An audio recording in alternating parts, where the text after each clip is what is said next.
Hello दोस्तों, मेरा नाम है सौरभ शुक्ला और आप देख रहे हैं शुक्ला जी क्लासेस।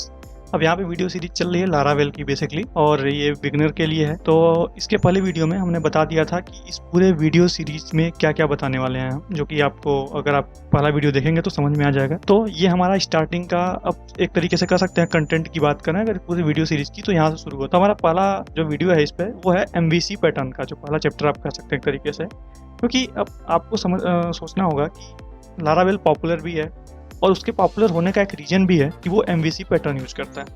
तो अब हमको ये समझना ज़्यादा ज़रूरी है कि ये MVC पैटर्न होता क्या है।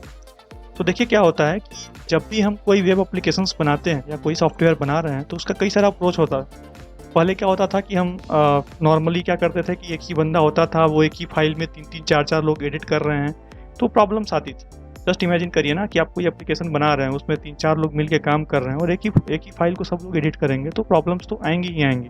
किसी की एडिटिंग की किसी और बंदे ने चेंज कर दिया, कुछ भी कर दिया। तो फिर क्या हुआ, एक MVC पैटर्न बनाया गया कि लोग वर्क कैसे करें। MVC पैटर्न क्या होता है कि इसको सोचा समझा गया कि कभी भी किसी भी सॉफ्टवेयर में कितनी चीज़ें हों। तो आप अगर देखेंगे तो एक तो डेटाबेस होता है हमारा, जो हमारी इन्फॉर्मेशन को स्टोर करता है, और एक होता है व्यू, जो हमको दिखता है। मतलब कि अगर आप कोई वेबसाइट खोलेंगे तो आपको जो दिखता है वो व्यू है। और एक कंट्रोलर होता है। कंट्रोलर इन द सेंस कि आप जब मान लीजिए कोई फॉर्म भर रहे हैं, अब आप फॉर्म भर रहे हैं तो वहाँ से डेटा जब डालते हैं, फिलअप करते हैं, सबमिट करते हैं, तो वो बेसिकली कंट्रोलर में जाता है, वो सीधे डेटाबेस में नहीं चला जाता। तो कंट्रोलर डिसाइड करता है। जस्ट इमेजिन करिए कि कोई आप फॉर्म भर रहे हैं, उसमें आपकी एज चाहिए, लेकिन जो फॉर्म है उसमें आपका एज नहीं, आपका डेट ऑफ बर्थ लिखा हुआ है। तो अब डेटाबेस में तो हमको एज सेव करना है, तो आप क्या होगा, जब आप डेट ऑफ बर्थ फिल करके सबमिट करेंगे तो वो डेटा पहले कंट्रोलर के पास जाएगा। कंट्रोलर आपके डेट ऑफ बर्थ एज में कन्वर्ट करेगा, आज के डेट से, प्रेजेंट डेट से और उस डेट के बीच की डिफरेंस निकाल करके। उसके बाद उस एज को मॉडल में सेव कर देगा। अगर आपको इजीली समझना है तो आप इस इमेज से भी समझ सकते हैं। यहाँ पे देखिए कंट्रोलर है जो बीच में है, और यहाँ मॉडल है। Model in the sense database. Model क्या करता है, ये डेटाबेस से बेसिकली कनेक्टेड होता है। मतलब हमको डेटाबेस से कुछ चीज़ रिट्रीव करना है, डेटाबेस में कोई चीज़ स्टोर करना है, अपडेट करना है, तो ये सारा काम मॉडल का करता है। मतलब एक तरीके से कह सकते हैं कि मॉडल एक अटैच्ड चीज़ है जो डेटाबेस के साथ अटैच्ड होती है। अगर आप डेटाबेस से कोई भी चीज़ करनी है, कोई भी क्वेरी करनी है, तो आपको मॉडल के थ्रू करके जाना पड़ता है। अगर आप स्ट्रक्चर फॉलो करते हैं तो इधर आप देख रहे होंगे कि मॉडल से सीधे व्यू कंट्रोल नहीं किया जा सकता। देखिए एक सिक्योरिटी कंसर्न भी है कि अगर मान लीजिए जस्ट आपका इमेजिन करिए वेबसाइट है, अगर वो सीधे डेटाबेस से आप कनेक्ट हो सकते हैं तो हैकर्स के लिए आसान हो जाता कि डेटाबेस में से कोई वैल्यू कैसे निकाल दें।